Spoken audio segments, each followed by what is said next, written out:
In 1998, Michael Jordan walked into a meeting with rich investors in Chicago. A wealthy white man named Harold Pemberton stood up and said something that shocked the room. Black athletes should just play ball and leave the thinking to people like us. Everyone stared at Jordan, waiting to see what he would do. His response made history and changed thousands of lives forever. But here's the secret nobody knew. The man who said those words would become Jordan's best friend in the most shocking transformation ever. What did Jordan say that made headlines around the world? And how did his biggest enemy become his closest ally? Michael Jordan walked through the tall glass doors of the Palmer Club in Chicago. His shoes made soft sounds on the marble floor. The walls were covered with expensive paintings of old white men in fancy clothes. Crystal lights hung from the ceiling like frozen stars. He had been to many important places before, but this felt different. This felt like walking into someone else's world. Mr. Jordan, a man in a black suit hurried over. Welcome to the Palmer Club. The investors are waiting for you in the Golden Room. Jordan followed the man down a long hallway. The carpet was so thick his feet sank into it with each step. Everything around him cost more money than most people made in a year. He thought about his father, who had worked hard all his life, but never saw places like this. His dad would have laughed at the fancy carpet and shiny walls. Son, he would have said, money can buy you gold, but it can't buy you a golden heart. The Golden Room was at the end of the hall. When Jordan stepped inside, he understood why it had that name. The walls were painted gold. The chairs were covered in gold fabric. Even the picture frames were made of gold. 20 men sat around a huge wooden table. They all wore expensive suits and shiny watches. Some had gray hair. Others had no hair at all. But they all had the same look in their eyes, the look of people who were used to getting what they wanted. Gentlemen, said the man in the black suit, I present Michael Jordan. The room went quiet. All 20 men turned to look at him. Jordan felt their eyes studying him like he was a puzzle they needed to solve. Michael, a short, round man jumped up from his chair. I'm Richard Goldstein. We've been waiting for you. Jordan shook his hand. Goldstein's palm was soft and sweaty. Jordan's hand was rough from years of holding basketballs. Please, sit here. Goldstein pointed to a chair at the head of the table. We have so much to discuss. Jordan sat down. The chair was more comfortable than his couch at home. He looked around the table at the faces watching him. Some smiled. Others just stared. A few whispered to each other. We're here to talk about your idea, said Goldstein. The Youth Basketball League. We think it could make a lot of money. It's not about money, Jordan said quietly. It's about giving kids a chance to play and learn. An older man with white hair laughed. Everything is about money, Michael. That's how the world works. Jordan felt his jaw tighten. These men saw dollar signs where he saw dreams. They saw profit where he saw possibility. Tell us more about these. Kids, said a thin man with glasses. What kind of kids are we talking about? All kinds, Jordan answered. Kids from the city. Kids from small towns. Kids who love basketball and want to get better. But mostly black kids, right? The question came from a tall man at the far end of the table. He had cold blue eyes and a smile that didn't reach them. Jordan paused. Kids are kids. Color doesn't matter when you're playing ball. Of course, said the tall man. I'm Harold Pemberton III, by the way. I own several companies here in Chicago. Jordan had heard of Pemberton. He owned factories and stores all over the city. People said he was very rich and very powerful. They also said he was not very nice. The thing is, Pemberton continued, we need to be smart about this. We need to think about what people want to see. The room got quiet again. Jordan felt something cold creep up his back. He had felt this feeling before, but never in a room full of men in expensive suits. I love basketball, said a man with a thick mustache. Been watching it for 40 years. You're the greatest player I've ever seen. Thank you, Jordan said. But you have to admit, the man went on. There's a difference between playing the game and running the business. Running a business takes a different kind of thinking. More men nodded around the table. Jordan felt like he was shrinking in his chair, even though he was 6 feet 6 inches tall. That's exactly right, said Pemberton. His voice was getting louder. Look, I have nothing but respect for what these athletes do on the court. Amazing stuff. Pure talent. He stood up and walked to the window. Outside, Chicago stretched out like a concrete jungle. Cars moved like ants between the tall buildings. But let's be honest here, Pemberton said. turning back to face the table. We need to keep things in perspective. These people are entertainers. They're there to make us cheer and have fun. Jordan's hands slowly curled into fists on the table. The gold walls suddenly felt like they were closing in on him. I mean, come on, Pemberton continued. He was looking right at Jordan now. We all know the truth here. Black athletes should just play ball and leave the thinking to people like us. The room went completely silent. Jordan felt his heart start to pound. The blood rushed to his face. Around the table, some men looked down at their papers. Others shifted in their chairs. A few nodded slightly, like they agreed with what Pemberton had said, but nobody spoke up. Nobody said Pemberton was wrong. Jordan thought about his father again. His dad had always taught him to work hard and stay quiet. Keep your head down and do your job, he had said. Don't make waves. But sitting in this golden room, listening to these words, Jordan felt something burning in his chest. It was anger, but it was more than that. It was disappointment. It was hurt. It was the feeling of being small in a room full of people who thought they were big. He looked at Pemberton, who was still smiling his cold smile. He looked at the other men, who were waiting to see what would happen next. That Jordan's father had also taught him something else. Son, he had said, there comes a time when staying quiet becomes the same as agreeing. When that time comes, you have to find your voice. Jordan felt that time was now. Slowly, very slowly, he began to stand up. The chair made a soft scraping sound as Jordan pushed it back. Every eye in the golden room turned to him. The crystal lights above seemed to get brighter. The gold walls seemed to shine. Jordan stood at his full height. 6 feet 6 inches of muscle and determination. His shadow fell across the expensive wooden table. Excuse me.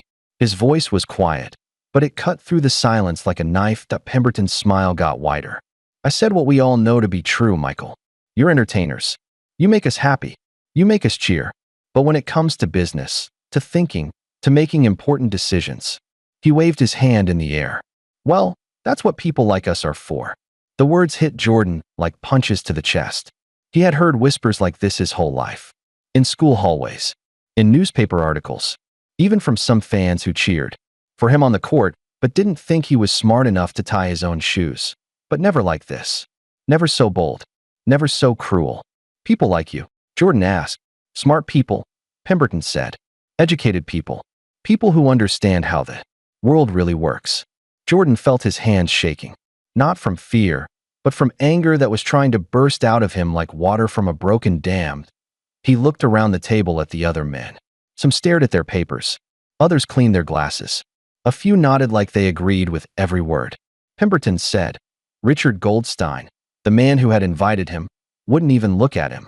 The man with the thick mustache studied his fingernails. The older man with white hair just shrugged. Nobody was going to speak up for him. Nobody was going to say Pemberton was wrong. Jordan thought about his childhood in North Carolina. He remembered being called names on the playground. He remembered teachers who expected him to fail. He remembered coaches who said he wasn't smart enough to learn complicated plays. That he thought about his mother, who had worked 3 jobs to pay for his college. She had always told him, Michael, you're not just strong in your body. You're strong in your mind too. Don't let anyone tell you different. He thought about his teammates at the University of North Carolina. Marcus, who became a doctor. Tony, who became a lawyer. James, who started his own business. All of them told they should just play ball and nothing more. That he thought about Magic Johnson, who built companies and helped his community. He thought about Kareem Abdul-Jabbar, who wrote books and spoke about important things. He thought about Arthur Ashe, who fought for equal rights in education. All of them told to stay quiet. All of them told to just entertain people and not think for themselves. Jordan felt the anger in his chest growing hotter. But underneath the anger was something else. Something that hurt even more. Disappointment. That he was disappointed in Pemberton for saying such cruel things. He was disappointed in the other men for not speaking up. But most of all, he was disappointed in himself for almost staying quiet. His father had always said, Son, there are 2 kinds of people in this world. Those who speak up when they see something wrong, and those who stay quiet and let the wrong things happen. Jordan had stayed quiet for too long. Mr. Pemberton, he said, his voice getting stronger. Do you know what I was doing before I came here today? Pemberton looked confused. Playing basketball, I assume. I was reading, Jordan said. I was reading about business plans and youth programs. I was reading about how to help kids get better grades while they learn to play ball. Some of the men looked up from their papers. Do you know what I did yesterday? Jordan continued. I visited 3 schools in Chicago. I talked to teachers and principals. I asked them what kids need to succeed. More men were looking at him now. And do you know what I'm going to do tomorrow? Jordan's voice was getting louder. I'm going to visit colleges and talk to professors about creating programs that help young athletes become doctors and lawyers and teachers. The room was completely quiet now. Even Pemberton had stopped smiling. You see, Mr. Pemberton, Jordan said, I don't just play ball. I think. I plan. I dream. And I'm not the only one. Jordan walked around the table slowly. His footsteps echoed. In the Golden Room. Every athlete you've ever cheered for has a brain in their head and a heart in their chest. We're not just entertainers. We're people. We're human beings with ideas and dreams and the ability to change the world. He stopped in front of Pemberton's chair. You want to know what I think? Jordan asked. I think you're scared. I think you're scared that if people like me start thinking and speaking up, people might realize that the color of our skin has nothing to do with what's in our minds. Pemberton's face was getting red. Now you listen here. No, Jordan said, his voice like thunder. You listen. The word hung in the air like lightning. Every man in the room sat perfectly still. Jordan felt something powerful flowing through him. It was the same feeling he got when he was about to make the winning shot in a big game. But this was bigger than any game. This was about something that mattered more than basketball. This was about respect. This was about dignity. This was about the right to be seen as a whole person, not just a pair of hands that could bounce a ball. Jordan took a deep breath. When he spoke again, his voice was calm but strong. I'm going to tell you a story, Mr. Pemberton. A story about people who do more than just play ball. Jordan's voice filled the Golden Room like music. Every man leaned forward to listen. Even Pemberton, who was still standing by the window, turned to face him. My grandfather's name was Samuel. Jordan began. He couldn't read or write. Not one word. But he was the smartest man I ever knew. Jordan walked back to his chair, but didn't sit down. He stood behind it, his hands resting on the gold fabric. Samuel worked on a farm in North Carolina. Every morning before the sun came up, he would walk to the fields. Every night after the sun went down, he would walk home. He did this for 60 years. The room was so quiet you could hear the clock ticking on the wall. People looked at my grandfather and saw a man who couldn't read. They thought he was stupid. They thought he had nothing important to say. Jordan's eyes found Pemberton's across the room. But I knew better. Samuel taught me about hard work. He taught me about never giving up. He taught me that your worth isn't measured by what you can read in a book, but by what you carry in your heart. Jordan began to walk around the table again, but this time his steps were slow and gentle. When I was 8 years old, I got in trouble at school. I was angry because some kids were calling me names. I wanted to fight them with my fists. He stopped, behind the chair of the man with the thick mustache. My grandfather took me to the old oak tree behind his house. He made me sit there for 2 hours. Just sit and think. When the sun started to set, he asked me what I had learned. Jordan moved to the next chair. I told him I had learned that fighting with fists doesn't solve problems. He smiled and said, That's right, Michael. But there's something else. Sometimes the strongest thing you can do is stay calm and speak the truth. Several men around the table nodded slowly. My grandfather died when I was in college, but his words stayed with me. When coaches told me I wasn't good enough, I remembered his voice. When people said I was just a dumb athlete, I heard his wisdom. Jordan returned to his place at the head of the table. Now let me tell you about my college teammates. Marcus Washington became a heart surgeon. He saves children's lives every day. Tony Rodriguez became a lawyer who helps poor families keep their homes. James Miller started a company that gives jobs to 200 people. The men around the table were listening carefully now. Some took notes on their papers. All of them played basketball. All of them were told to just play ball and not worry about thinking. But they didn't listen. They studied. They learned. They became leaders in their communities. Jordan looked directly at Pemberton. And let me tell you about other athletes you might know. Magic Johnson didn't just play basketball. He built movie theaters and restaurants in neighborhoods that needed them. He gave jobs to thousands of people. Jordan's voice got stronger. Kareem Abdul-Jabbar didn't just play basketball. He wrote books. He spoke about history and civil rights. He taught people about important things that happened in our country. He paused and looked around the room at every face. Arthur Ashe didn't just play tennis. He fought for equal rights. He started programs to help kids go to college. He made the world a better place. The room was so quiet it felt like being in a church. You see, Mr. Pemberton, when you look at athletes, you see entertainers. But I see something different. I see leaders. I see thinkers. I see people who inspire millions of children to dream big dreams. Jordan's hands were no longer shaking. His voice was steady and strong. We don't just play ball, sir. We play with heart. We play with mind. We play with purpose. Every time a kid sees us succeed, they learn that they can succeed too. He walked over to the window where Pemberton was standing. You said we should leave the thinking to people like you. But what if I told you that some of the best ideas I've ever heard came from athletes? What if I told you that the young man who taught me about computers was a football player?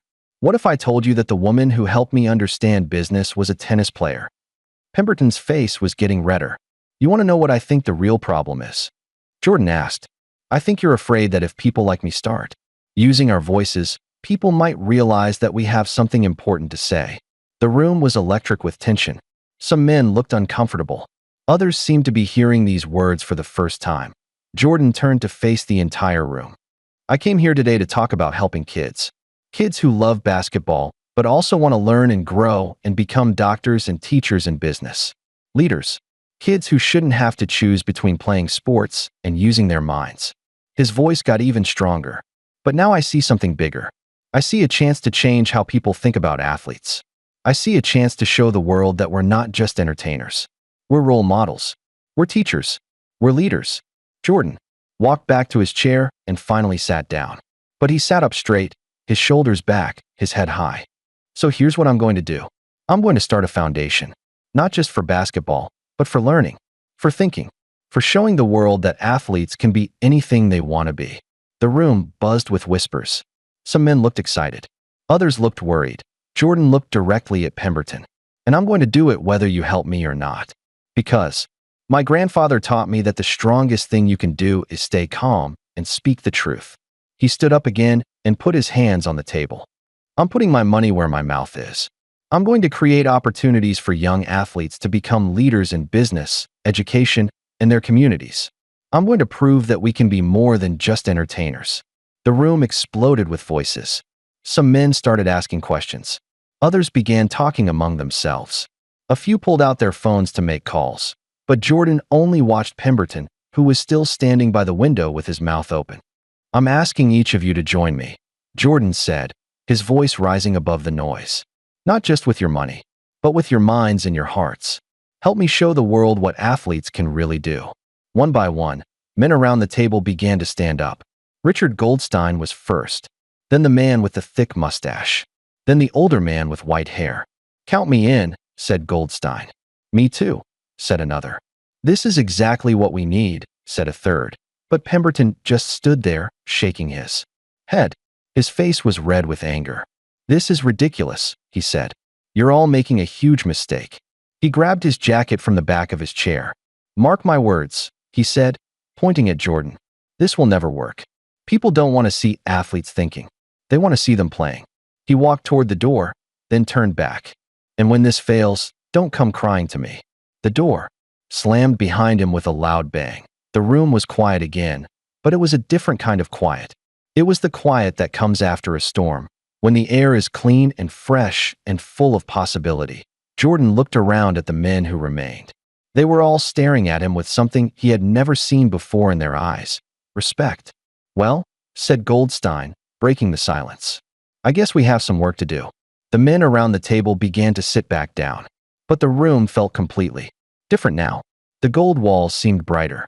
The air felt lighter. Even the fancy chairs seemed more comfortable. Jordan looked at each face around the table. Where before he had seen doubt and coldness, now he saw something new. He saw curiosity. He saw excitement. He saw possibility. Michael, said the man with the thick mustache, I owe you an apology. My name is Frank Morrison. I've been thinking like Harold for too long. Frank's voice was shaky, like he was nervous about what he wanted to say. I played football in high school. I wasn't very good, but I loved it. My coach always told us that. Sports built character. But somewhere along the way, I forgot that lesson. He looked down at his hands. I started thinking that athletes were different from regular people.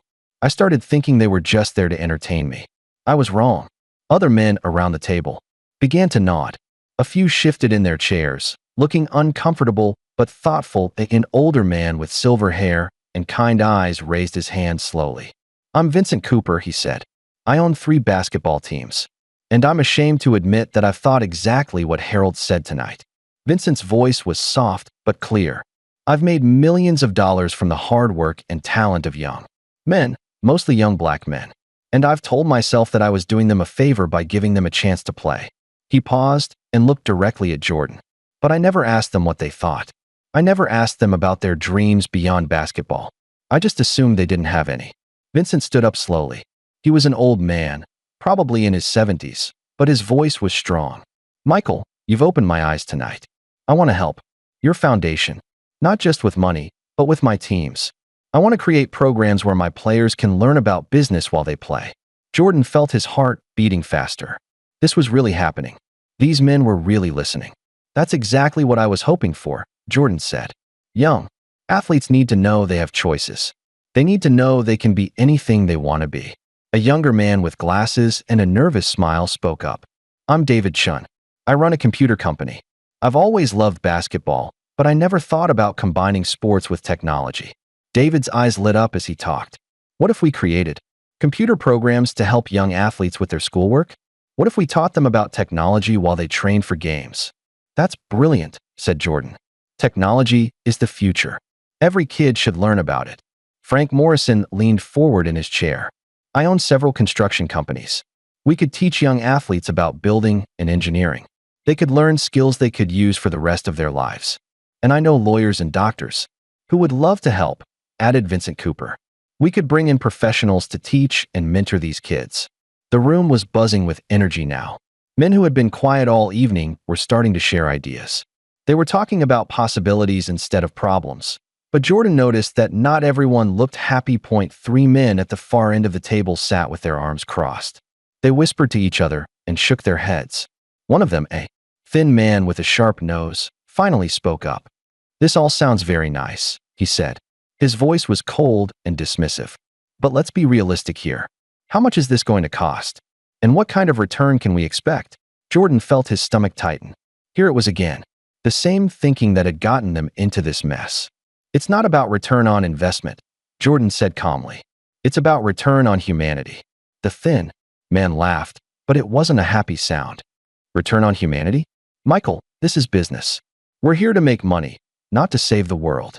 Frank Morrison turned in his chair to face the thin man. "What's your name?" Frank asked. "Robert Sterling," the thin man replied.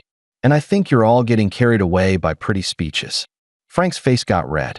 "You know what, Robert? I used to think exactly like you. And it made me a smaller person. It made me see people as dollar signs instead of human beings." Frank stood up, his voice getting stronger. "But tonight, Michael showed me something I had forgotten. He showed me that success isn't just about making money. It's about making a difference." Robert Sterling rolled his eyes. "That's very touching, Frank. But pretty words don't pay the bills." Vincent Cooper, the old man who owned the basketball teams, looked at Robert with sad eyes. "Son," Vincent said, "I'm 74 years old. I've made more money than I could spend in 10 lifetimes. And I can tell you something about paying bills." He paused and looked around the room. "The bills that matter most aren't the ones that come in the mail. They're the bills we owe to our community. They're the bills we owe to young people who need our help. They're the bills we owe to our own conscience." Robert Sterling gathered his papers and stood up. "I think I've heard enough for one evening," he said. "When you all come back to reality, you know where to find me." He walked toward the door, followed by the other 2 men who had been sitting with him. "Good riddance," Frank Morrison muttered. Under his breath, Jordan watched them leave and felt a mix of sadness and relief. Sadness because he knew there were many more people like Robert Sterling in the world. Relief because the men who stayed truly wanted to help. "Don't worry about them," said Vincent Cooper. "Some people take longer to change than others." Richard Goldstein, who had been quiet during the arguments, finally spoke up. "Michael, I want you to know something. When I invited you here tonight, I thought we were going to talk about a simple business deal. I thought we were going to figure out how to make money from a youth basketball league. He looked around the room at the remaining men. But you've given us something much more valuable. You've given us a chance to be part of something that really matters. David Chen nodded enthusiastically. I'm already thinking about the computer programs we could create. We could make learning fun and exciting for these kids. And I'm thinking about the construction projects they could work on, added Frank Morrison. They could build community centers and playgrounds for other kids. Jordan felt something warm growing in his chest. It was hope. It was excitement. It was the feeling that comes when you realize that your dreams might actually come true. But then he thought about Harold Pemberton and Robert Sterling. He thought about their angry faces and their cold words. He knew they wouldn't just disappear. He knew they would try to stop what he was trying to build. Gentlemen, Jordan said, I want you to understand something. This won't be easy. There are people who don't want us to succeed. There are people who want to keep things the way they've always been. He looked at each man in the room. But if we work together, if we stay focused on helping these young people, we can change the world. We can show everyone that athletes are more than just entertainers. We can prove that every person, no matter what color their skin is, deserves a chance to use their mind and follow their dreams. The men around the table began to applaud. It started slowly, with just Vincent Cooper clapping his hands. Then Frank Morrison joined in. Then David Chun. Soon, every man in the room was applauding. Jordan felt tears coming to his eyes, but he held them back. He thought about his grandfather Samuel, who had taught him to stay calm and speak the truth. He thought about his father, who had always told him to stand up for what was right.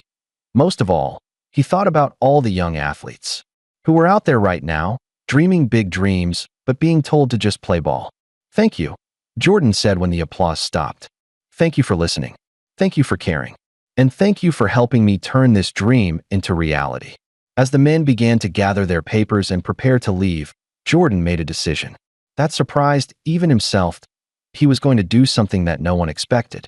Something that would change not just his own life, but the lives of thousands of young people. Something that would make Harold Pemberton very, very angry. Jordan walked to the front of the Golden Room. The remaining men were putting their papers in their briefcases and getting ready to leave. But something in Jordan's movement made them all stop and look up. Before you go, Jordan said, his voice calm but strong, I need to tell you something else. The men sat back down in their chairs. Vincent Cooper leaned forward with interest. Frank Morrison set down his briefcase. David Chen pulled out a pen, ready to take notes. Jordan took a deep breath. What he was about to say would change everything. I'm not just going to start a foundation, he said. I'm going to do something bigger. Something that will show the whole world what athletes can really accomplish. Richard Goldstein raised his eyebrows. What do you mean, Michael? Jordan walked over to the window where Pemberton had been standing earlier. Outside, the lights of Chicago twinkled like stars. Somewhere out there were thousands of young people with dreams and talents that nobody believed in. I'm going to put my own money into this foundation, Jordan said. Not just some of my money. Most of my money. The room went completely silent. Vincent Cooper's mouth fell open. Frank Morrison dropped his pen. Michael, Goldstein said carefully, that's a very generous offer. But you don't have to risk everything. Jordan turned back to face the room. Yes, I do, he said. Because if I don't believe in this enough to risk everything, how can I ask these young people to believe in themselves? He walked back to the center of the room. I've made millions of dollars playing basketball. I've bought cars and houses and expensive things. But none of that matters if I can't use my success to help others succeed too. David Chen looked worried. But Michael, what if the foundation doesn't work? What if you lose all your money? Jordan smiled for the first time all evening. Then I'll know I tried to do something that mattered. My grandfather Samuel didn't have any money, but he was the richest man I ever knew. Because he was rich in character and kindness. Frank Morrison shook his head in amazement. I've never heard of anyone doing something like this. You're talking about giving up your fortune to help kids you've never even met. That's exactly what I'm talking about, Jordan said. I'm going to create learning centers in 10 cities. Places where young athletes can train their bodies and their minds at the same time. He began to walk around the room again, but this time his steps were full of energy and excitement. We'll have classrooms right next to gymnasiums. We'll have computer labs next to basketball courts. We'll have libraries next to training rooms. Vincent Cooper was taking notes now. his old hands moving quickly across the paper. The kids will spend half their time learning sports and half their time learning everything else, Jordan continued. Math and science and reading and business. They'll graduate knowing they can be anything they want to be. How much money are we talking about? Asked Goldstein. Jordan paused. This was the part that would shock everyone. $50 million, he said quietly. The silence that followed was so complete you could hear the clock ticking on the wall. You could hear cars honking on the street far below. You could hear your own heartbeat.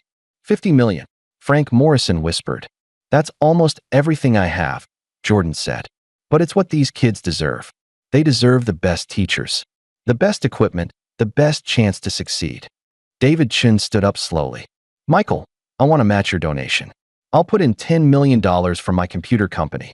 Vincent Cooper stood up next. And I'll donate $5 million, plus I'll let kids from your centers train with my professional teams. Frank Morrison was the third to stand. Count me in for $3 million. And my construction workers will build your centers for free. Jordan felt his eyes getting wet. These men were willing to risk their own money because they believed in his dream. Thank you, he said. All of you. But there's something else you need to know. He walked back to the window and looked out at the city lights. Harold Pemberton isn't going to like this. He's going to try to stop us. He has a lot of power in this city, and he has friends who think like he does. Jordan turned back to face the room. He's going to spread rumors about us. He's going to try to convince people that our foundation is a waste of money. He's going to do everything he can to make us fail. Vincent Cooper's kind eyes became hard and determined. Let him try, the old man said. I've been in business for 50 years. I know how to fight bullies. Frank Morrison nodded. And I know how to build things that last. We'll build these centers so strong that nothing Pemberton does can tear them down. David Chin smiled. And I know how to use technology to spread the truth. We'll make sure everyone knows about the good work we're doing. Jordan felt a warmth spreading through his chest. These men weren't just offering money. They were offering friendship. They were offering to stand with him against whatever storms were coming. There's one more thing, Jordan said. I want to name the first center after my grandfather Samuel. The Samuel Jordan Learning Center for Young Athletes. That's perfect, said Goldstein. He would be proud of you. As the men gathered their things to leave, they were different than when they had arrived. They walked taller. They smiled more. They looked like people who had found something worth fighting for. Vincent Cooper was the last to leave. He walked slowly over to Jordan and put a hand on his shoulder. Son, he said, I've made a lot of money in my life. I've built companies and bought teams and collected fancy things. But tonight, you've given me something I never had before. What's that? Jordan asked. A chance to be a hero, Vincent said. A chance to be remembered for something that really matters. After everyone left, Jordan stood alone in the golden room. The silence was peaceful now, not scary like it had been earlier. He thought about calling his wife to tell her what had happened. He thought about calling his mother to share the news. But first, he wanted to stand here and think about what he had just done. He had just promised to give away most of his fortune. He had just committed to a fight against powerful people who wanted to keep things the way they were. He had just put his reputation and his future on the line for kids he had never met. His father had always told him, Son, a man is only as good as his word. When you make a promise, you keep it, no matter what. Jordan had just made the biggest promise of his life. He walked out of the Palmer Club and into the Chicago night. He looked up at the stars. Somewhere in those stars, he felt like his grandfather Samuel was smiling down at him. Tomorrow, the real work would begin. Tomorrow, he would start building something that would change the world. But tonight, Harold Pemberton was probably making plans of his own. Plans to destroy everything Jordan was trying to build. Jordan knew that the biggest fight of his life was just beginning. And for the first time since he had retired from basketball, he felt ready for the challenge. 6 months had passed since that night in the Golden Room. Jordan stood in front of a beautiful new building in Chicago's South Side. Above the doors, golden letters spelled out, Samuel Jordan Learning Center for Young Athletes. The morning sun made the letters shine like his grandfather's smile. Jordan touched the wall of the building and felt the rough brick under his fingers. This was real. This was happening. It's beautiful, isn't it? Jordan turned to see Frank Morrison walking up the sidewalk. Frank's construction company had built the center in record time. Every brick had been placed with care. Every window had been cleaned until it sparkled. It's perfect, Jordan said. Samuel would have loved it. Through the windows, they could see young people inside. Some were shooting baskets in the gymnasium. Others were reading books in the library. A few were working on computers in the technology lab. How many kids do we have now? Frank asked. 47 in Chicago, Jordan answered. 23 in Detroit. 31 in Atlanta. 18 in Dallas. And 15 in our newest center in Los Angeles. Frank whistled. That's over 100 kids in just 6 months. Jordan smiled. 134, to be exact. And every single one of them is special. They walked through the front doors together. The lobby was filled with pictures of young athletes studying and playing. In one photo, a girl named Maria Santos dribbled a soccer ball while reading a book. In another, a boy named David Kim swam laps while reciting math problems. Mr. Jordan, a voice called from across the lobby. A tall teenager with bright eyes came running over. His name was Jamal Washington, and he had been one of the first students to join the program. Jamal, Jordan said, giving him a big hug. How are your classes going? Great, Jamal said, his face glowing with excitement. I just finished my business project. I wrote a plan for opening a community center in my neighborhood. Jordan felt his heart swell with pride. That's fantastic. What gave you the idea? You did, Jamal said simply. You showed me that athletes can be business leaders too. I want to help kids in my neighborhood the same way you helped me. Frank Morrison looked amazed. 6 months ago, this young man was just playing basketball. Now he's writing business plans. I was always smart, Jamal said with a grin. I just needed someone to believe in me. As they walked through the center, Jordan saw miracle after miracle. In the computer lab, Maria Santos was designing a website for her future medical practice. She wanted to become a doctor and help children in poor communities. Maria, Jordan called. How's your soccer training going? Maria looked up from her computer with a huge smile. Amazing. But you know what's even better? I got accepted to take college science classes while I'm still in high school. That's incredible, Jordan said. You're going to be an amazing doctor someday. I'm going to be a doctor who also coaches soccer, Maria said. Just like you taught us. We don't have to. Choose just one thing. In the basketball court, David Kim was practicing free throws between study sessions. He had already started his own small business selling computer programs to other students. David, Frank called. How's business? David grinned and sank another. Free throw. I made $200 last month. And I'm saving it all for college. What do you want to study in college? Jordan asked. Engineering and business, David said. I want to build things that help people, like Mr. Morrison does. Frank Morrison's eyes got a little wet. These kids are amazing, Michael. You were right about everything. But as they toured the center, Jordan noticed something that worried him. A few parents stood outside, talking in worried whispers. Some looked angry. Others looked scared. Jordan walked outside to talk to them. Is everything okay? He asked. A woman named Mrs. Thompson stepped forward. She was Jamal's mother, and she usually had a bright smile. Today, she looked upset. Mr. Jordan, she said quietly, some people have been saying bad things about your centers. They're trying to scare parents. What kind of things? Jordan asked, though he had a feeling he already knew. They're saying you're wasting money, said another parent. They're saying the kids should just focus on sports and not worry about school. Mrs. Thompson nodded. And they're saying worse things too. Things about, well, about race. Jordan felt his stomach tighten. He had been expecting this, but it still hurt to hear. Who's saying these things? Frank Morrison asked, walking up behind them. We don't know for sure, Mrs. Thompson said. But the rumors started after some rich man gave an interview on television. He said these centers were a waste of money and that athletes should stick to what they know. Jordan and Frank looked at each other. They both knew who the rich man was. Harold Pemberton. Mrs. Thompson, Jordan said gently. Has Jamal said anything about quitting the program? Mrs. Thompson laughed for the first time that day. Are you kidding? That boy loves this place more than anything. He talks about his business classes all day long. Then don't worry about the rumors, Jordan said. People who don't understand what we're doing will always try to tear it down. But the kids know the truth. Their success will speak louder than any words. Over the next few weeks, the rumors got worse. Some newspapers wrote mean articles about the centers. A few radio shows made jokes about athletes trying to be smart.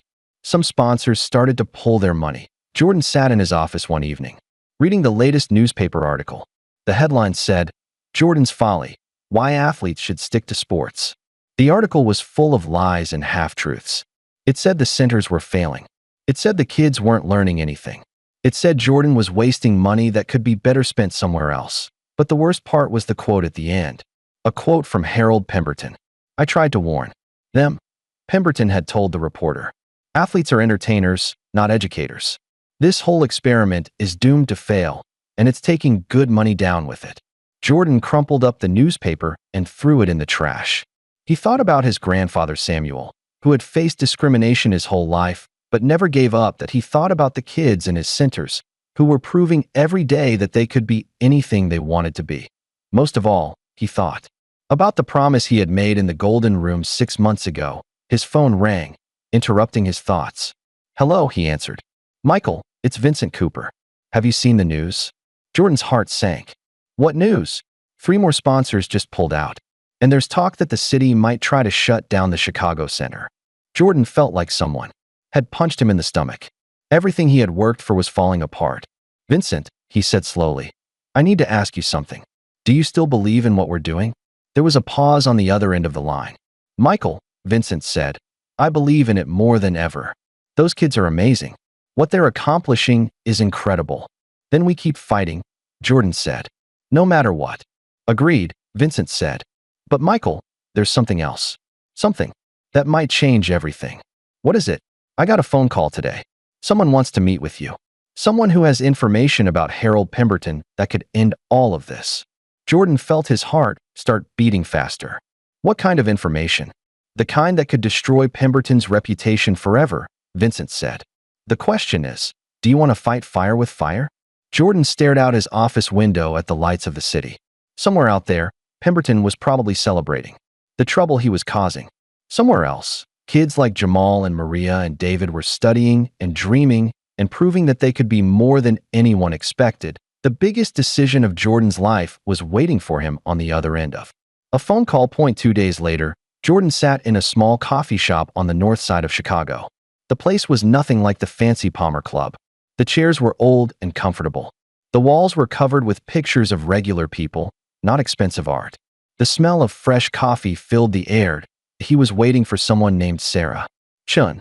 Vincent Cooper had arranged the meeting, but he wouldn't say much about who she was or what she wanted. "She's a reporter," Vincent had said. "A good one. She's been investigating Harold Pemberton for months." Jordan sipped his coffee and watched people walk by on the sidewalk outside. Mothers pushed baby strollers. Old men read newspapers on park benches. Kids played basketball in a court across the street. These were the people he was fighting for. These were the people Pemberton thought didn't matter. "Excuse me, are you Michael Jordan?" Jordan looked up to see a woman with short black hair and intelligent eyes. She carried a laptop bag and looked like someone who asked a lot of questions. "Yes," Jordan said, standing up to shake her hand. "You must be Sarah Chun." Sarah sat down across from him and opened her laptop. "Thank you for meeting with me, Mr. Jordan. I know this must be a difficult time." "It is," Jordan admitted.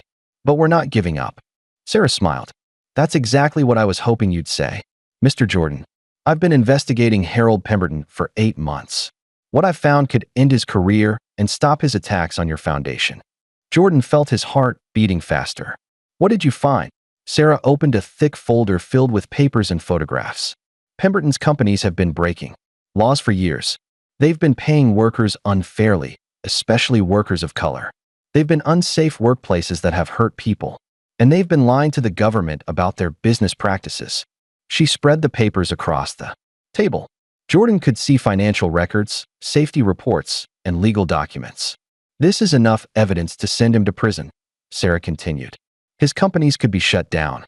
His reputation would be destroyed forever." Jordan stared at the papers. Here was the answer to all his problems.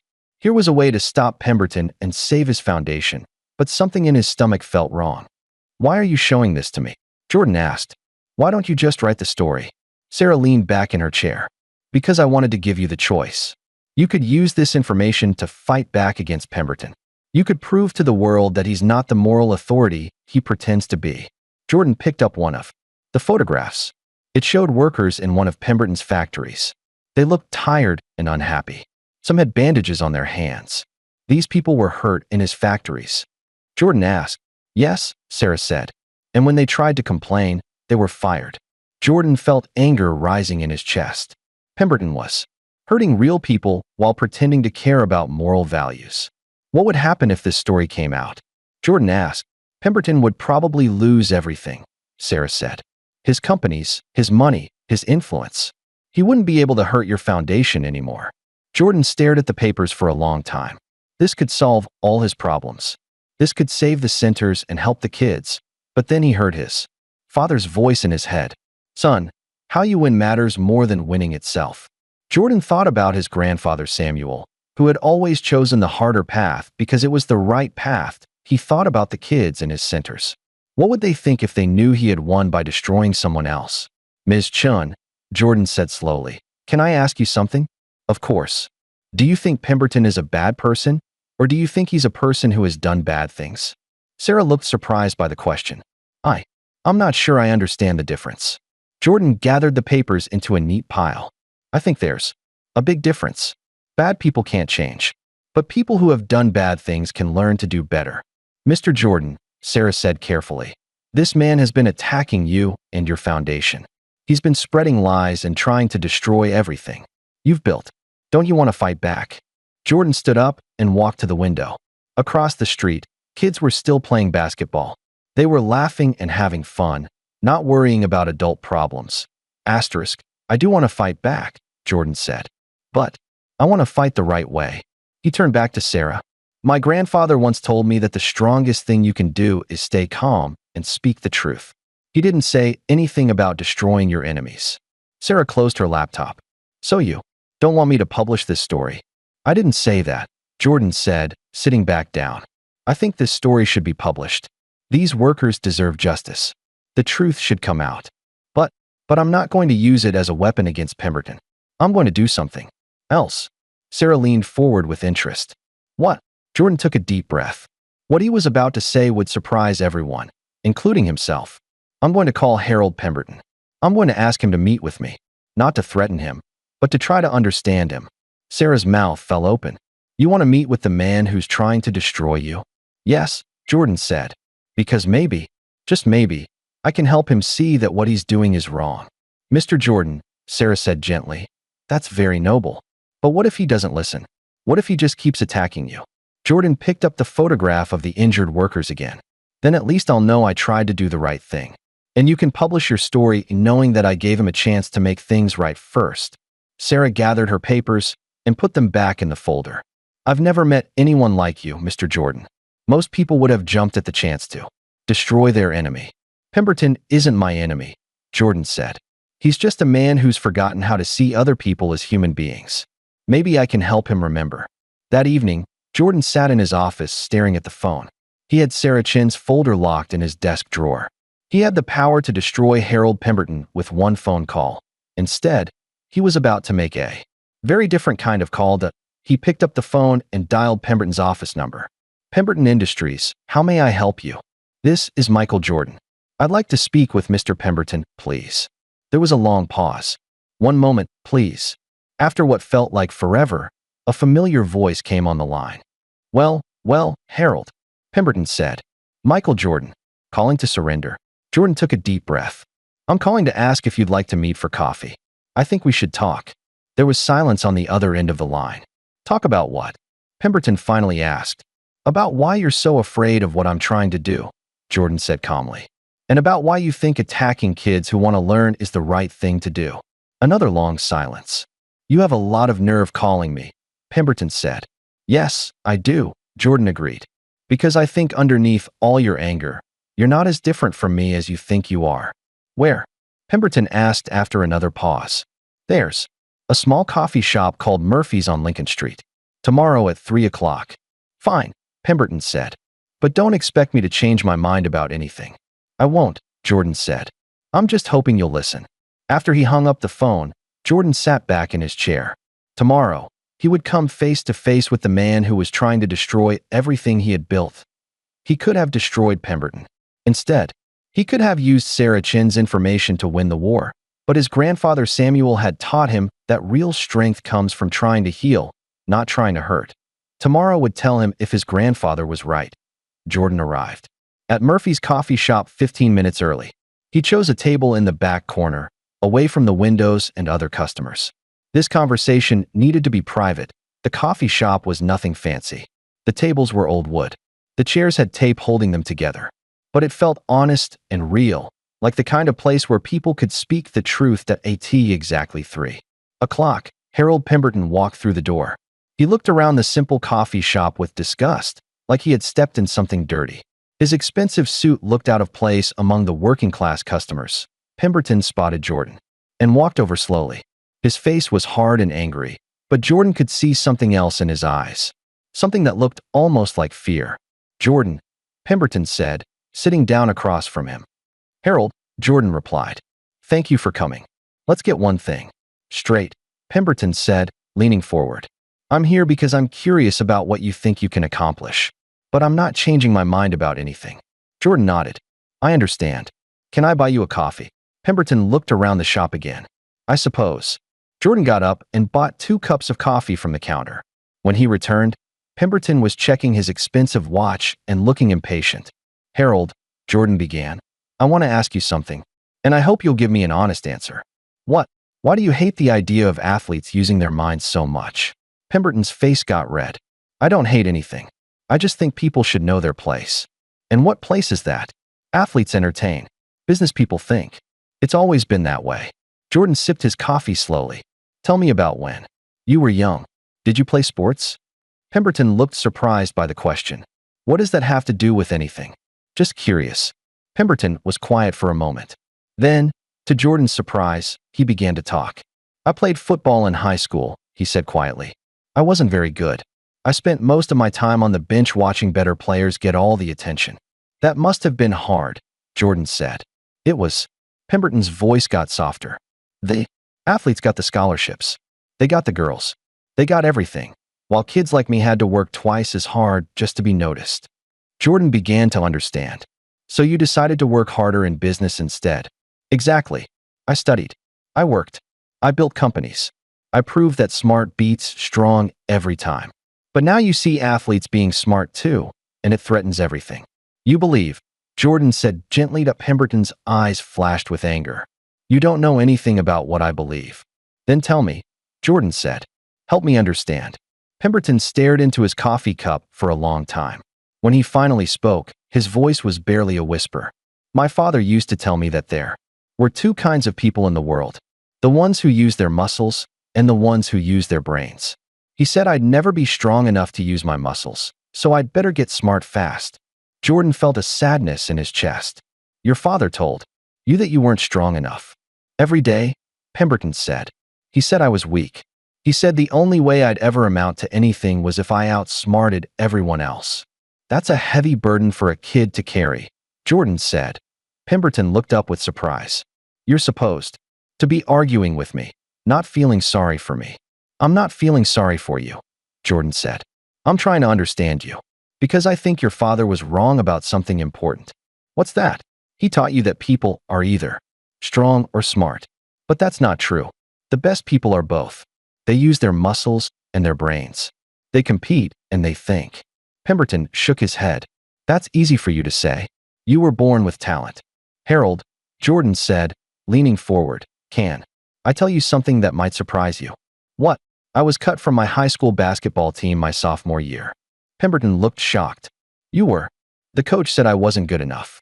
He said I was too small and too slow. I went home and cried in my room for hours." "But you became the greatest player of all time." "Because I didn't let that coach's opinion become my truth," Jordan said. "I worked harder. I got stronger. I got smarter about the game. I proved that talent without work means nothing." Pemberton was quiet again, thinking. "The point is," Jordan continued, "your father's opinion doesn't have to be your truth either. You don't have to keep proving that you're better than athletes. You could help them succeed instead." "Why would I do that?" "Because deep down, I think you know it's the right thing to do." Pemberton's hands were shaking slightly around his coffee cup. "You don't understand. I've spent my whole life building walls between us and them. I've told myself that athletes are different, that they're less than me. If I admit I was wrong, then you admit you're human," Jordan finished. and humans make mistakes. But humans can also learn from those mistakes and do better. Tears began to form in Pemberton's eyes. I've said terrible things. I've hurt people. I've been just like my father. But you don't have to keep being like him, Jordan said softly. You can choose to be different. Pemberton put his head in his hands. For several minutes, he sat there crying quietly. Other customers in the coffee shop looked over with curiosity, but Jordan waved them away. Finally, Pemberton looked up. His eyes were red, but they looked different somehow. Softer, more human. Michael, he said, I owe you an apology. I owe a lot of people apologies. Apologies are a good start, Jordan said. But what really matters is what you do next. What do you mean? Jordan leaned back in his chair. I mean that sorry is just a word unless you back it up with actions. What kind of actions? Come to one of my centers. Meet the kids. See what they're really doing. See who they really are. Pemberton looked scared. I don't know if I can do that. Why not? Because if I see that you're right, if I see that these kids are as smart and talented as you say they are, then I have to admit that I've been wrong about everything. Harold, Jordan said, being wrong isn't the end of the world. Staying wrong is. They sat in silence for a few more minutes. Pemberton stared out the window at the street where kids were playing basketball. Those kids playing out there, he said finally. They remind me of myself when I was young. Except they look happy. They are happy, Jordan said, because someone believes in them. No one ever believed in me, Pemberton said sadly. I believe in you now, Jordan said. I believe you can change. I believe you can be better than your father was. Pemberton looked at Jordan with surprise. Why? After everything I've done to hurt you, why would you believe in me? Jordan smiled. Because my grandfather taught me that everyone deserves a chance to be their best self. Even people who have forgotten how to be good. Your grandfather sounds like a wise man. He was. And he would have liked you, Harold. He would have seen past your anger to the hurt little boy underneath. Pemberton wiped his eyes with a napkin. I don't know if I can undo all the damage I've caused. You can't undo it, Jordan said. But you can make sure it doesn't happen again. And you can work to make things better from now on. How? Jordan reached across the table and put his hand on Pemberton's shoulder. Come to the Samuel Jordan Learning Center tomorrow at 10 o'clock. Meet Maria Santos, who wants to be a doctor. Meet David Kim, who's already running his own business. Meet Jamal Washington, who's going to change his whole neighborhood. And then what? Then you decide for yourself whether these kids deserve your respect or your ridicule. Pemberton took a deep breath. And if I come, if I see what you want me to see, what happens then? Then you get to choose who you want to be for the rest of your life, Jordan said. You get to choose whether you want to be remembered as someone who tore people down or someone who helped lift them up. Pemberton stood up slowly. He looked older than when he had walked in, but also somehow lighter. 10 o'clock tomorrow, he said. 10 o'clock, Jordan agreed. As Pemberton walked toward the door, he turned back. Michael, yes, thank you for not giving up on me. Thank you for not giving up on yourself. After Pemberton left, Jordan sat alone in the coffee shop for a long time. He thought about his grandfather Samuel, who had always believed that people could change if someone gave them a chance. Tomorrow would tell him if that belief was strong enough to heal a heart full of hurt and hate. But tonight, for the first time in months, Jordan felt hope. The next morning, Jordan arrived at the Samuel Jordan Learning Center early. He wanted everything to be perfect for Pemberton's visit.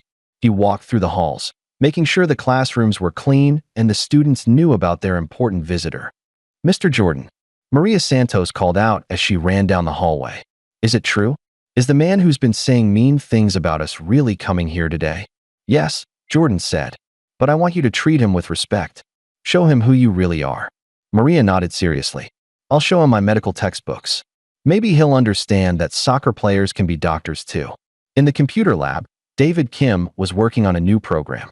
Mr. Jordan, I finished the website for kids who want to start their own businesses. Should I show it to Mr. Pemberton? That's a great idea, David. Let him see how smart and creative you are. Jamal Washington was in the library, reading a book about community development. Mr. Jordan, I'm nervous.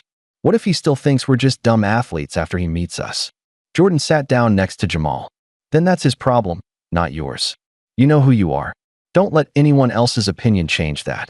At exactly 10 o'clock, Jordan stood by the front door waiting for Pemberton. 10:15 came and went. Then 10:30. Then 11 o'clock. Pemberton never showed up. At 11:30, Jordan's phone rang. It was Vincent Cooper, and he sounded upset. "Michael, have you seen the news this morning?" "No. I've been waiting for Pemberton. He was supposed to visit the center." "He's not coming," Vincent said grimly. "Turn on Channel 7. There's something you need to see." Jordan found a television in the teacher's lounge and turned to Channel 7. A reporter was standing in front of a courthouse downtown. "This morning, explosive allegations have surfaced against the Jordan Foundation," the reporter said. "A former employee claims that millions of dollars donated to help young athletes have mysteriously disappeared." Jordan felt like someone had punched him in the stomach. The reporter continued. "Marcus Phillips, who worked as an accountant for the foundation for 3 months, claims he discovered evidence of missing funds. Phillips alleges that foundation leaders have been using donation money for personal expenses." The screen showed a man Jordan barely recognized. Marcus Phillips had worked for the foundation briefly before being fired for showing up late and doing poor work. "I tried to tell them this was wrong," Phillips said into the camera. "But they told me to keep quiet. They said nobody would believe me because I was just a small-time accountant." Jordan's hands shook as he held the phone. "Vincent, this is all lies. Phillips was stealing money from us. That's why we fired him." "I know that, and you know that," Vincent said. "But the public doesn't know that. And there's more bad news." "What?" 3 major newspapers are running the story tomorrow. 2 television stations want to interview you tonight. And the city council is meeting this afternoon to discuss shutting down all your centers. Jordan sat down hard in a chair. Everything he had worked for was crashing down around him. "There's something else, Michael," Vincent said quietly. "The timing of this is very suspicious. Someone fed this story to the reporters. Someone wanted it to come out today." Jordan didn't need to ask who that someone was. He had been foolish to think Pemberton could change. While Jordan was trying to heal his enemy's heart, his enemy was planning to destroy him. Over the next few hours, the situation got worse. Jordan's phone rang constantly with reporters asking for comments. The center's parking lot filled with news trucks and cameras. Parents started arriving to pick up their children. Some looked angry. Others looked scared. All of them looked confused. Mrs. Thompson, Jamal's mother, found Jordan in his office. "Mr. Jordan," she said, tears in her eyes, "please tell me this isn't true. Please tell me you didn't steal money from these kids." "Mrs. Thompson, I swear to you on my grandfather's grave, I have never stolen a penny. This is all lies." Then, why is that man saying these things? Jordan didn't know how to answer without sounding like he was making excuses. "I don't know," he said honestly. "But I promise you, I will find out the truth." By afternoon, half the students had been taken home by worried parents. The ones who remained looked scared and confused. Maria Santos found Jordan sitting alone in the empty gymnasium. "Mr. Jordan," she said, "my parents want me to quit the program." Jordan felt his heart breaking. "Do you want to quit, Maria?" "No," she said firmly. "This place changed my life. I was just a girl who played soccer. Now I'm going to be a doctor who plays soccer. I won't let lies destroy that." David Kim and Jamal Washington came into the gym together. "Mr. Jordan," David said, "we've been talking to the other kids. We don't believe these lies about you. But what if everyone else believes them?" Jamal asked. Jordan stood up and looked at these 3 amazing young people. They had trusted him with their dreams. He had promised to protect those dreams. Now everything was falling apart. "I don't know," Jordan said honestly. "But I know one thing. Even if the whole world turns against us, you 3 are proof that this program works. You're proof that athletes can be anything they want to be." That evening, Jordan sat in his office long after everyone had gone home. The building was empty and quiet. Photos of smiling students covered his desk, but they felt like ghosts now. His phone rang. It was Sarah Chun, the reporter who had offered him information about Pemberton. "Mr. Jordan, I'm calling about the allegations against your foundation. I suppose you want a statement," Jordan said tiredly. "Actually, I want to help. I've been investigating Marcus Phillips. He's been paid a lot of money recently by someone who wants to stay anonymous." Jordan felt a spark of anger. "Let me guess. Someone with the initials HB. I can't prove it yet, but the timing is very suspicious. Phillips was broke 3 weeks ago. Now he suddenly has enough money to hire an expensive lawyer. So what do I do?" Jordan asked. "Fight back," Sarah said. "Let me publish the story about Pemberton's illegal business practices. Show the world who's really the villain here. Jordan stared at the photos on his desk. Maria Santos studying medical books. David Kim programming computers. Jamal Washington reading about community development. His grandfather's voice whispered. In his memory. Son, how you win matters more than winning itself. No, Jordan said quietly. No, I won't fight dirty, even when my enemy does. If I use those tactics, I become just like him. But Mr. Jordan, your foundation could be destroyed. Those kids could lose everything. Jordan looked out his window. At the city lights. Somewhere out there, Harold Pemberton was probably celebrating. Somewhere else, 3 young people were going to bed worried about their futures. Ms. Chun, Jordan said, I'm going to fight back. But I'm going to fight with the truth, not with revenge. How? By proving that Marcus Phillips is lying. By showing the world what these kids can really do. By never giving up, no matter how dark things get. After he hung up the phone, Jordan walked through the empty center one more time. In the computer lab, David's projects were still saved on the computers. In the library, Maria's medical books sat open on a table. In the basketball court, Jamal's motivational quotes were written on a whiteboard. These kids believed in themselves because Jordan had believed in them first. Now it was time to prove that their belief was stronger than any lie. But as Jordan turned off the lights and locked the doors, he couldn't shake the feeling that his biggest test was still coming. The man who had seemed ready to change his heart had instead chosen to break Jordan's dream. Tomorrow, Jordan would have to find the strength to keep fighting, even though it felt like the whole world was against him. Tomorrow, he would have to prove that hope is stronger than hate, even when hate seems to be winning. Jordan didn't sleep much that night. He kept thinking about the look of fear in Mrs. Thompson's eyes. He kept hearing the doubt in the reporters' voices. Most of all, he kept remembering the trust in Maria's, David's, and Jamal's faces. At 6 in the morning, his phone rang. Michael, it's Frank Morrison. Have you seen the news?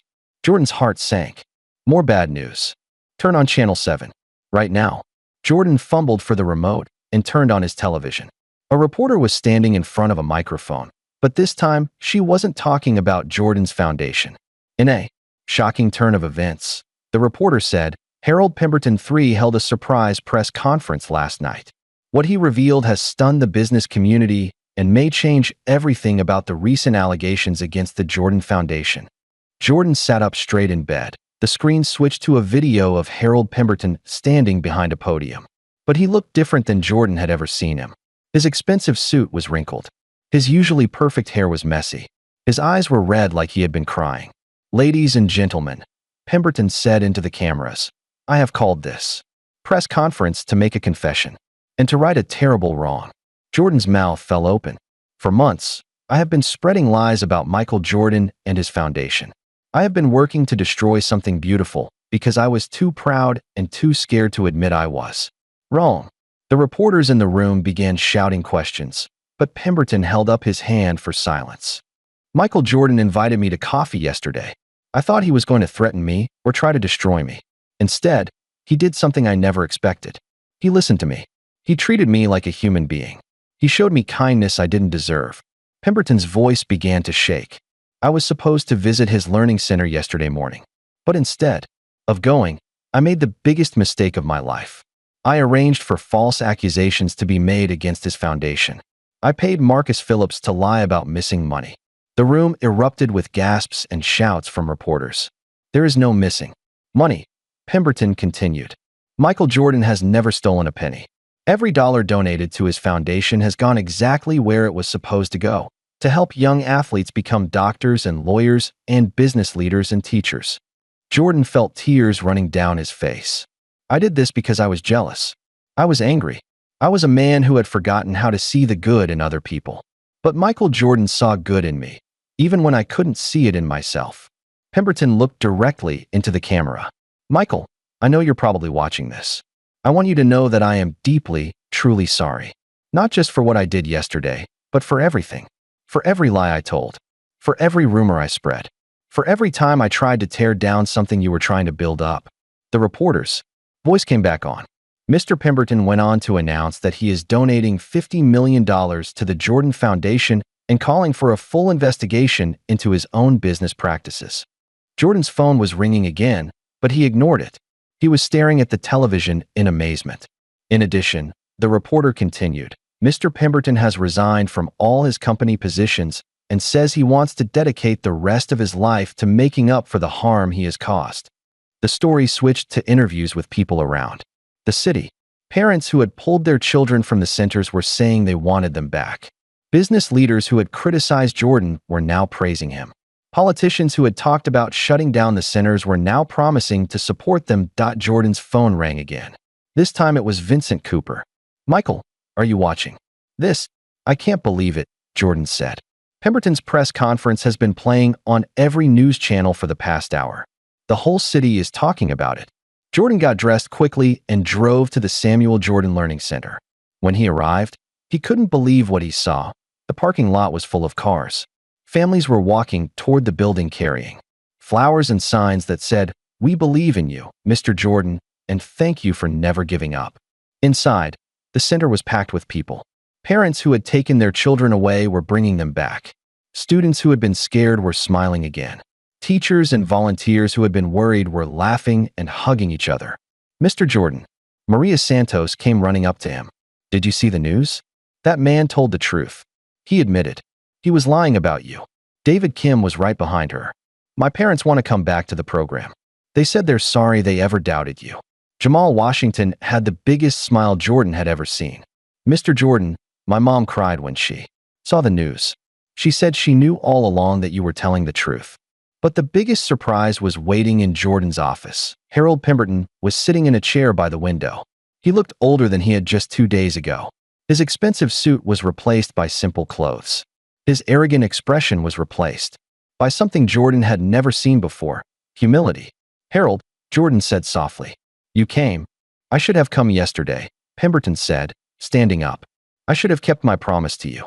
Why didn't you? Pemberton looked down at his hands. Because I was scared. Scared that if I saw how wrong I was, I'd have to change everything about myself. And now I realize that changing everything about myself is exactly what I need to do. Jordan sat down across from him. What you did last night, that took courage. It took desperation, Pemberton said. After I ordered those lies about you, I couldn't sleep. I kept thinking about what you said in the coffee shop, about choosing who I want to be for the rest of my life. And who do you want to be? Pemberton looked out the window at the families celebrating in the parking lot. I want to be someone who builds things up instead of tearing them down. I want to be someone who helps kids achieve their dreams instead of telling them to give up.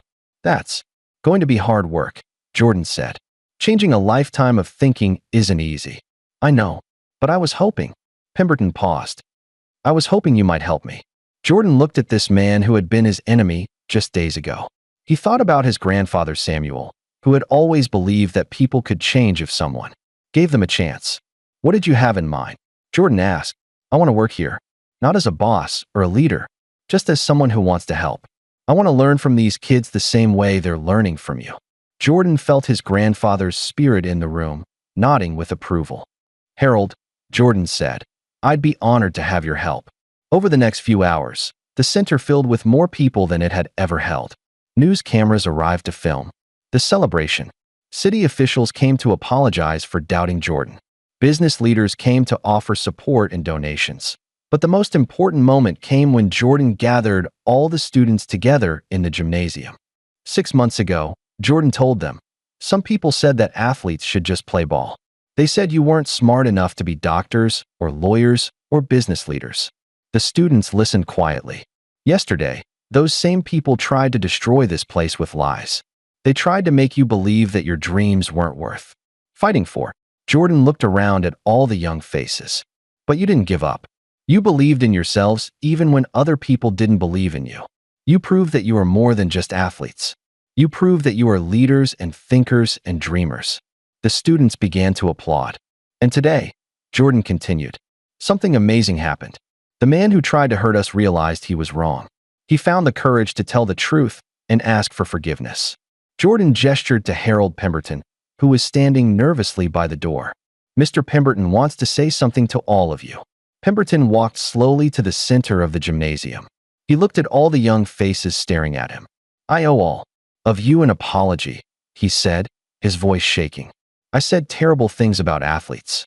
I tried to destroy this place where you're learning and growing. I was wrong about everything." He paused and took a deep breath. "You have taught me something I never knew before. You've taught me that strength and intelligence aren't opposites. You've taught me that the color of someone's skin has nothing to do with what's in their heart or their mind." The gymnasium was completely quiet. "I want to spend the rest of my life making up for the harm I caused. I want to help you achieve your dreams. And I want to learn from you, because you understand something about character and forgiveness that I'm just beginning to discover." Maria Santos stood up first, then David Kim, then Jamal Washington. Soon, every student in the gymnasium was on their feet, applauding. As Jordan watched Harold Pemberton wiping tears from his eyes while young athletes cheered for him, he realized something amazing. This wasn't just a victory for his foundation. This wasn't just proof that athletes could be more than entertainers. This was proof that hearts could change. This was proof that enemies could become friends. This was proof that hope really was stronger than hate. His grandfather Samuel had been right all along. 5 years had passed since that night in the Golden Room. Jordan stood backstage at the Chicago Convention Center, adjusting his tie and looking out at the massive crowd. Today was the National Conference on Youth Education, and he had been invited to speak about his foundation's success. But he wasn't the only speaker today. "Mr. Jordan," a young woman with a clipboard approached him. "You're on in 5 minutes. Are you ready?" Jordan smiled. "As ready as I'll ever be. And Mr. Pemberton will introduce you, just like you requested." Jordan nodded. Harold Pemberton introducing him would have been impossible to imagine 5 years ago. But a lot of impossible things had become possible since then. Jordan walked to the edge of the stage and looked out at the audience. The convention center was packed with educators, business leaders, politicians, and parents from all over the country. Everyone wanted to hear about the program that had changed everything, but they didn't know the whole story yet. They didn't know the secret that Jordan and Pemberton had kept for 5 years. Today, that secret would finally be revealed. Harold Pemberton walked onto the stage, and the audience applauded politely. He looked completely different from the angry man who had stormed out of the Palmer Club years ago. His hair was grayer, but his eyes were kind. His expensive suits had been replaced by simple clothes. Most importantly, his cold smile had been replaced by genuine warmth. "Ladies and gentlemen," Pemberton began, "5 years ago, I was a very different man. I was a man filled with anger and prejudice. I was a man who believed that some people were better than others because of the color of their skin or the size of their bank account." The audience listened carefully. "I stood in a room full of wealthy investors and said something terrible. I said that black athletes should just play ball and leave the thinking to people like me." Some people in the audience gasped. Others shook their heads with disgust. But one man in that room didn't just get angry at my words. He didn't just argue with me or try to prove me wrong. He did something much more powerful. He showed me who I could become if I chose to change. Pemberton's voice got stronger. "That man is Michael Jordan. And he didn't just change my mind that night. He saved my soul." The audience began to applaud, but Pemberton held up his hand. "But there's something you don't know. Something that Michael and I have never told anyone. Something that shows just how powerful one moment of courage can be." Jordan felt his heart beating faster. They had planned this moment for months, but he was still nervous about sharing their secret. Michael Jordan didn't just start a foundation that night. Pemberton continued. He planted a seed that would grow into something bigger than anyone could have imagined. Pemberton turned to gesture toward Jordan. "Please welcome the man who taught me that leadership isn't about keeping people down. It's about lifting them up. Michael Jordan." Jordan walked onto the stage to thunderous applause. The audience was on their feet, clapping and cheering. But Jordan's eyes found specific faces in the crowd. There was Maria Santos, now Dr. Maria Santos, who ran free medical clinics in 3 cities while still coaching youth soccer. There was David Kim, who had started 4 successful technology companies and employed over 500 people. There was Jamal Washington, who had become a school principal and turned around 6 failing schools in Chicago. And scattered throughout the audience were hundreds of other young adults who had come through the foundation's programs. Doctors, lawyers, teachers, business leaders, community organizers, all of them proving every day that athletes could be anything they wanted to be. "Thank you," Jordan said when the applause died down. "Harold is right. I did plant a seed that night 5 years ago, but I had no idea how big that seed would grow. Jordan walked to the center of the stage. When Harold and I first met, we were enemies. He saw me as an entertainer who should stay in my place. I saw him as a symbol of everything that was wrong with the world. But something amazing happened when we chose to talk to each other instead of talking about each other. We discovered that we were both human beings with fears and dreams and the capacity to change. Jordan paused and looked at Pemberton, who was standing at the side of the stage. Harold, would you join me up here? It's time to tell them our secret. Pemberton walked over to stand beside Jordan. The two men who had once been bitter enemies now looked like old friends. The secret, Jordan said, is that Harold's transformation didn't end with his apology. It didn't end with his donation to our foundation. It began with something much bigger. The audience leaned forward, eager to hear what was coming next. Harold, Jordan said, tell them what you've been doing for the past 3 years. Pemberton stepped up to the microphone. He looked nervous, but determined. For the past 3 years, he said, I have been secretly funding scholarship programs for minority students in 12 states. I have been working quietly with universities to create opportunities for young people who have been told they aren't smart enough or good enough. The audience murmured with surprise. I have been visiting the schools and communities that my old attitudes helped damage. I have been listening to people I once ignored. I have been learning from people I once looked down upon. Pemberton's voice got stronger. I have been using my wealth and my connections not to build walls between people, but to tear those walls down. The audience began to applaud, but Pemberton wasn't finished. And today, I want to make an announcement that Michael doesn't even know about yet. Jordan looked surprised. This wasn't part of their plan. I am donating my entire remaining fortune, over $200 million, to create a national network of athlete education centers. Centers that will be run by Michael Jordan and staffed by people who understand that every young person deserves a chance to reach their potential. The audience erupted in cheers. Jordan felt tears in his eyes as he hugged his former enemy, now one of his closest friends. When the noise died down, Jordan took the microphone again. But that's still not the biggest secret, he said. The audience grew quiet again. The biggest secret is what this story really teaches us. It teaches us that one moment of courage can change everything, not just for one person, but for thousands of people. Jordan looked out at all the faces in the audience. That night in the Palmer Club, I could have stayed quiet when Harold said those hurtful words.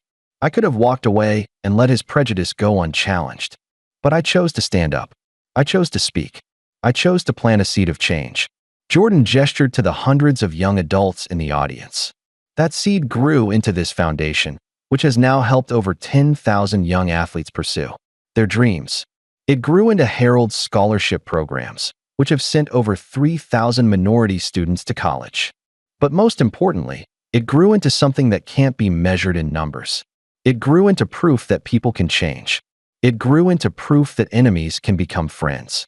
It grew into proof that one moment of courage can create ripples that spread across the entire world. The audience was completely silent, hanging on every word. You see, the secret isn't just about what happened to Harold and me.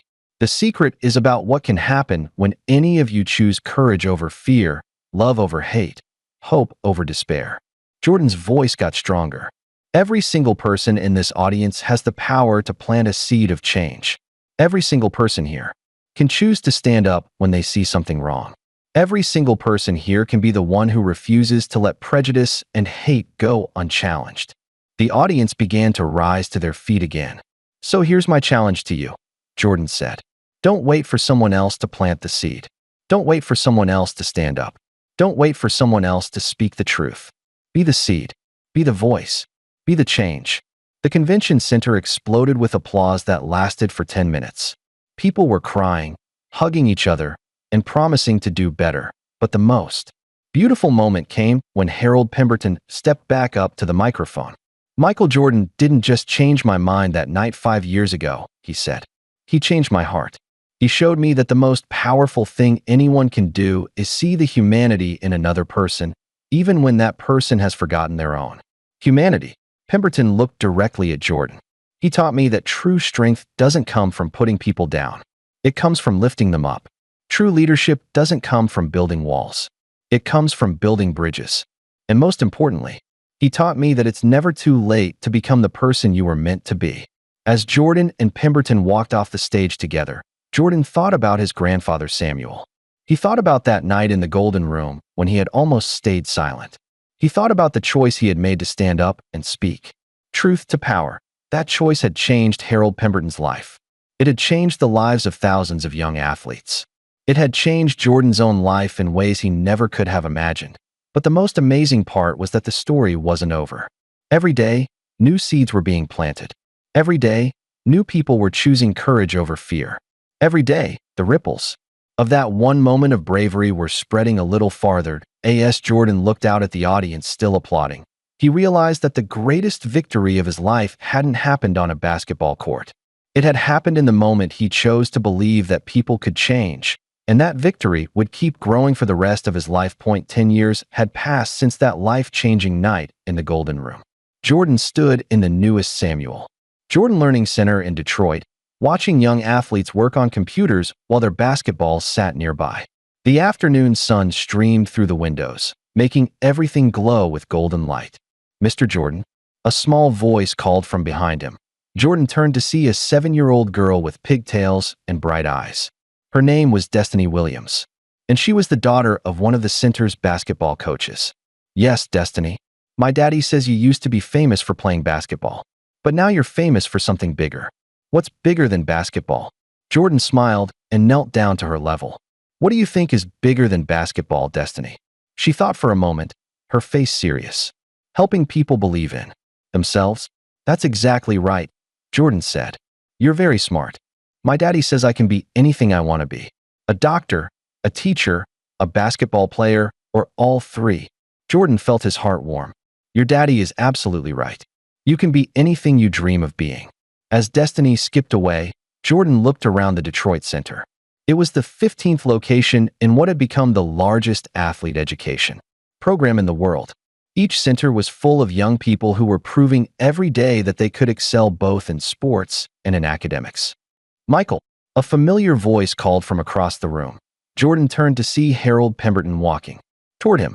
At 79 years old, Harold moved a little slower than he used to, but his eyes were bright with purpose. He spent his days visiting the centers, mentoring young people, and telling his story of transformation to anyone who would listen. "How are the new students adjusting?" Harold asked. "Beautifully," Jordan replied. "We have 43 kids enrolled here now. The youngest is 8, the oldest is 17, and every single one of them believes they can change the world." Harold smiled. "Because you taught them that believing in yourself is the first step to achieving anything." They walked together through the center's hallways, past photos of graduates who had become doctors, lawyers, teachers, business owners, and community leaders. Some photos showed students in graduation gowns. Others showed them in hospital scrubs, or business suits, or standing in front of schools they had built in their neighborhoods. "Michael," Harold said as they stopped in front of a wall covered with thank you letters, "do you ever think about what would have happened if you hadn't stood up that night?" Jordan had thought about this many times over the years. "I think about it often. All these kids, all these dreams, all these changed lives. None of it would have happened if I had chosen to stay silent. And I would still be a bitter old man spreading hate instead of love," Harold added quietly. They entered the center's library, where a group of teenage athletes were studying for their college entrance exams. In one corner, a football player was reading a medical textbook. At another table, a soccer player was working on calculus problems. Near the window, a basketball player was writing an essay about starting a nonprofit organization. "Mr. Jordan," called out Marcus Thompson, a 16-year-old who played football and wanted to become a veterinarian. "I got my SAT scores back. I scored high enough to get into any college I want." "That's fantastic, Marcus," Jordan said, giving him a high five. "Which colleges are you considering?" "I want to go somewhere that is both a great football program and a great science program. Because you taught us we don't have to choose between our talents and our dreams." Jordan felt tears forming in his eyes. He had heard similar stories thousands of times over the past 10 years, but they never stopped moving him. In the computer lab, Maria Santos was teaching a programming class to a group of young athletes. She was now 32 years old and had become one of the most respected pediatric surgeons in the country. but she still made time to coach soccer and teach at the centers. Dr. Santos, one of her students asked, "How do you find time to be a doctor and a teacher and a coach?" Maria smiled. "Because Mr. Jordan taught me that when you love what you do, you find a way to do it all. He showed me that I didn't have to choose between being an athlete and being a doctor. I could be both." In the business classroom, David Kim was leading a workshop on entrepreneurship. At 28, he had already started 6 successful companies and was worth over $50 million. But his proudest accomplishment was the scholarship fund he had created for young athletes who wanted to study technology. "Remember," David was telling his students, "every great business starts with a simple idea and the courage to pursue it." Mr. Jordan had the courage to believe that athletes could be more than just entertainers. That courage changed all our lives. Down the hall, Jamal Washington was meeting with a group of students who wanted to become teachers and principals. At 30, Jamal had already turned around 8 failing schools and was considered one of the most innovative educators in the country. The secret to changing a school, Jamal was explaining, is the same secret Mr. Jordan used to change our lives. You have to believe in people even when they don't believe in themselves. You have to see their potential even when they can't see it. As Jordan listened to his former students teaching the next generation, he felt a deep sense of satisfaction. The seed he had planted that night in the Palmer Club had grown into a mighty tree with branches reaching all over the world.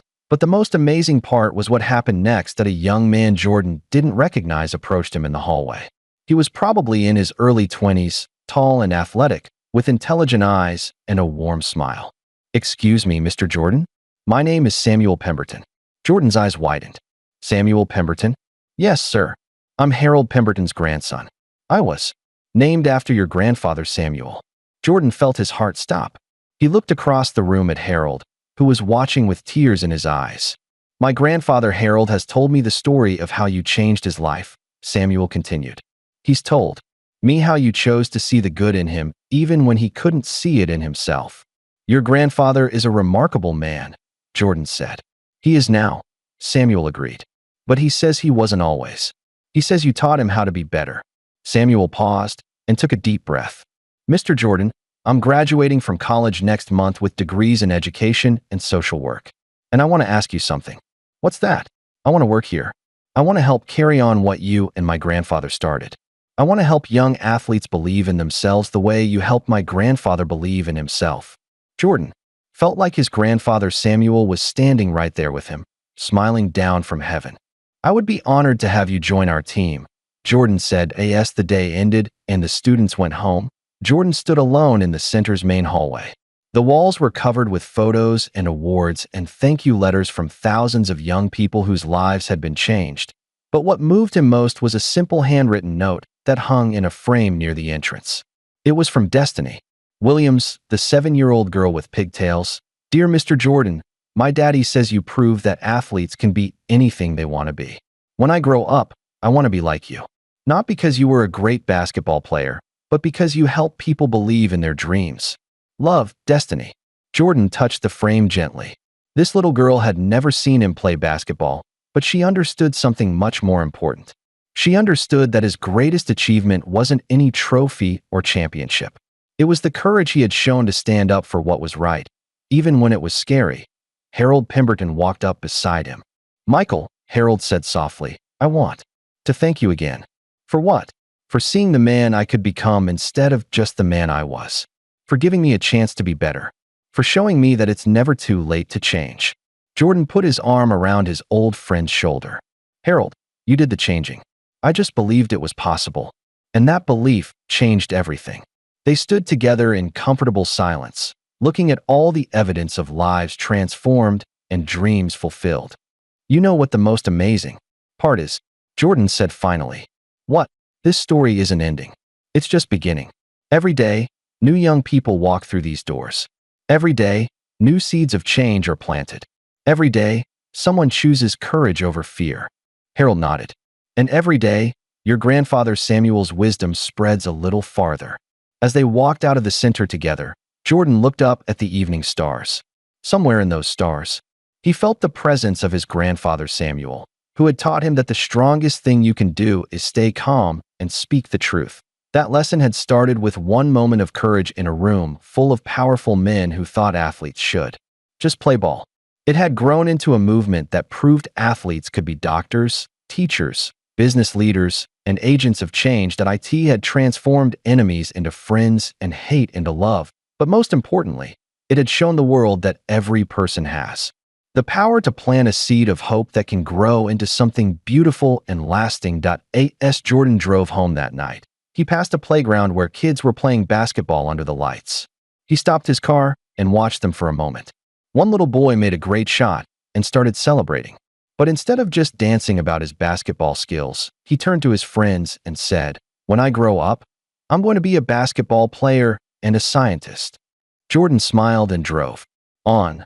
The seed was still growing. The legacy was secure. And somewhere, another young person was discovering that they could be anything they dreamed of being. Michael Jordan had learned the most important lesson of his life. True greatness isn't measured by what you achieve for yourself. It's measured by what you inspire others to achieve. And that inspiration would continue growing, one dream at a time, for generations to come. His grandfather Samuel would have been proud. Sometimes the most important moments in our lives happen not when we're performing on stage, but when we're standing up for what's right in a room where everyone expects us to stay quiet. Michael Jordan's greatest victory didn't happen on a basketball court. It happened in the moment he chose courage over comfort, truth over silence, and hope over hate. That choice didn't just change Harold Pemberton's heart. It didn't just create a foundation that helped thousands of young athletes. It proved something powerful and eternal. One moment of courage can change the world, and you have the power to create that moment. You have the power to plant the seed. You have the power to be the change, just like Michael Jordan discovered that night in the Golden Room. Your greatest achievement might not be what you accomplish for yourself. It might be what you inspire others to accomplish. The next time you see something wrong, remember this story. Remember that speaking up might be scary, but staying silent might be scarier. Remember that the strongest thing you can do is stay calm and speak the truth. Remember that every person deserves to be seen as a whole human being with dreams and potential. And remember that you are more than what people expect you to be. You are a leader. You are a thinker. You are a dreamer. Don't let anyone tell you to just play ball. Play with your whole heart, your whole mind, and your whole soul. The world is waiting for your moment of courage. This story shows us that one moment of courage can change everything. Michael Jordan could have stayed quiet that night, but he chose to stand up for what was right. His bravery didn't just defend athletes. It transformed hearts and changed thousands of lives. That we all have moments like this. Moments when we can choose courage over silence. Moments when we can plant seeds of kindness that grow into something beautiful. Where are you listening from today? Drop a comment and let us know your city or country. We love hearing from our amazing listeners around the world. That if this story inspired you to believe in the power of standing up for what's right, please hit that like button and subscribe to our channel. When you subscribe, you help us spread more stories of hope, courage, and kindness to people who need to hear them. Click on the video appearing on your screen right now for another incredible story that will touch your heart and remind you that every person has the power to make a difference. Remember, you are more than what people expect you to be.